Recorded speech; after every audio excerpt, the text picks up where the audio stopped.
We live in harmony with what the Creator gave us. We don't own the land, we are made from the land. Because when the Creator made us, the Creator gathered up the earth and the berries, the medicines, and it made our body. That's that root word, ino. That's that medicine being. That's us. As long as the grass grows, the water flows, the sun shines, and there are people. Finders, keepers, in the worst way imaginable. Finders, keepers, but only when it suits the suits. Finders, keepers, when it's something tangible. Finders, keepers, as long as you have nothing to lose. They invited you over to their home for food and to break bread. You looked so sickly, disenfranchised. She said, "Put that down and rest your head." As you healed, you were shown their home, taught their ways, their traditions, treated you as one of their own. You grew stronger and expressed your desire to stay. You discussed, made treaties with the Creator's laws. You collaborate. You slept on it at peace, and after wish a good night to all. Only to awake and realize you've taken their home and assumed the title. You've assumed the right to move your family in. You've assumed the right to their bathroom, their pantry, and you've taken their kitchen. What was once their room is now being rented out and sold.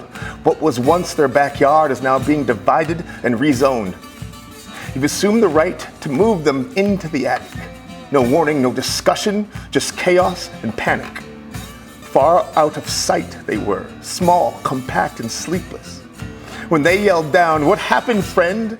you replied, "I'm sorry, finders keepers." This vicious cycle can be understood. As the British elite did to you and you did to us, a cycle repeats unless a cycle ceases. A deep dive into the real reasons is a must. Encouragement for this illegal occupation was given. Land was divided and sold. Land was offered up and given to those in favor. But by whom can land be owned? How the land is viewed was different from the start, let alone the economy, politics, and spirituality, and speaking from the heart. The traders came, so too did the explorer wander. With them, the contact was exchange and commerce. But when our Euro settlers chose to live here, when they chose to stay, we opened our arms and we taught them our ways. Through dance, laughter, gift exchanges, and ceremony, we accepted each other, paid tribute to past, present, and all the future's glory. We together created the present we all live in now. But if we ask the history books, the master narrative, where are we now? What is reconciliation? The word has been thrown around and used. What is reconciliation? The definition, the truth. A better question is why? Why the need to reconcile? If we attest there is a need, then we must discover why. There was a fundamental break, a severing of a relationship, an agreement between peoples, a promise with much at stake. One side adhered to the sacred covenant of the Creator's law, mutual livelihood at stake. It was an agreement for all. At some point, a choice was made to exclude the Indigenous story, remove their contributions, mute the truth, and just say, sorry. Sorry, sorry. It is the Canadian thing to do. I'm sorry. I know what it means to be Canadian. I'm sorry to ask, but do you? Remember the game telephone? I whisper a secret, you whisper to your friend, and so on and so on.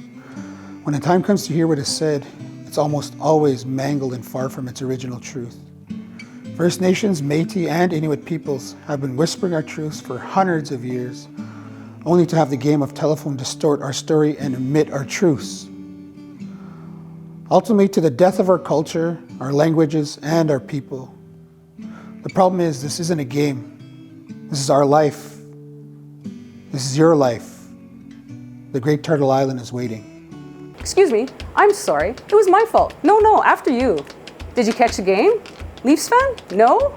Canadians? Me too. Healthcare? We've got it great. Public medicine? And we're good neighbors. Being Canadian is hard not to appreciate. The cultures, the acceptance, this is what it's all about. I want to climb to the top of the mountain and shout, I am Canadian. Maple Leaf, here I stand. Great Turtle Island? No, I don't know. I don't understand. Talking about the natives. Oh Lord, here we go. We've done so much for them. What are they asking for? Truth and reconciliation, you say? I'm all for that, of course. But you can't keep helping people. It's like dragging water to a stubborn horse. The Bering Strait? Yeah, learned about it in school. You're saying it isn't a fact? It's a theory? Used as a tool? British Columbia's land that was actually stolen? Come on. If that were true, why doesn't everybody know it? Systematic omissions to keep a power structure intact?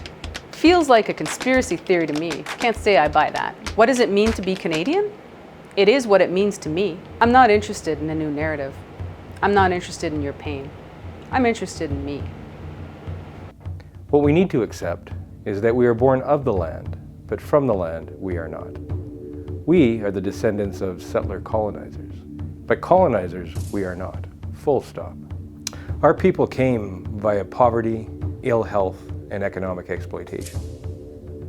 And we've all prospered in Canada, on Turtle Island, from this illegal occupation. Disaffected, disenfranchised, and alienated our people were.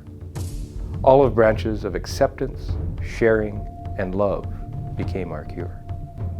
The story that followed was perverted and Treaty protocols. We operated in cooperation with each other, no borders, no walls. Now we are faced with a liberal ideology, universality, and capitalist economies. Private ownership of the land, treaties devalued, and a movement away from the Creator's plan. Hierarchical politics over ceremony, the destruction and disconnection from our homelands become the new story. You say our land is held in trust. Why is a disproportionate amount of its profits helping everyone in Canada but us? Why is the land desecrated for profit without consideration for we? Voids of thoughts for quality of life, thoughts for the inhabitants, and without consent of the First Nation, Inuit, and Métis. The answers start with the truth, and to find it, you need a knowledgeable voice. In order to repair the connection, we must go back to progress forward. We no longer have a choice. I remember a night during one of our traditional sharing ceremonies.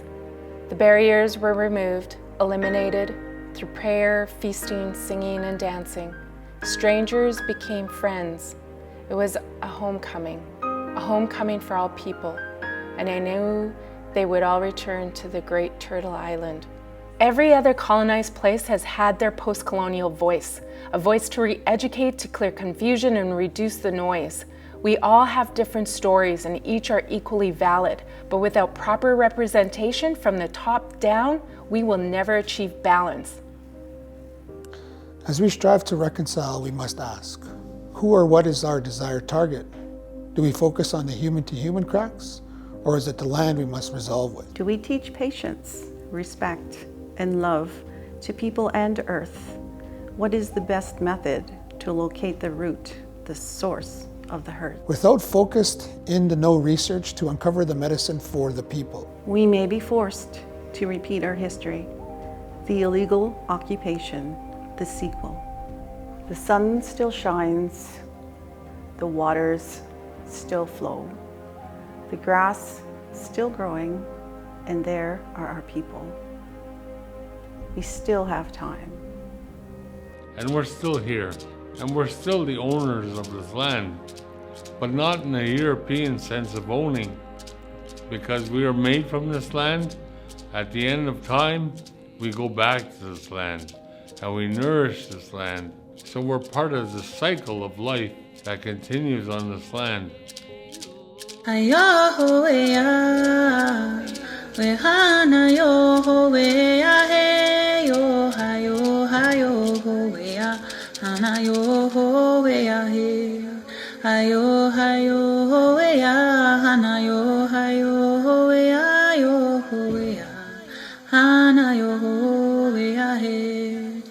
Let's put our minds together as one and remember the ones who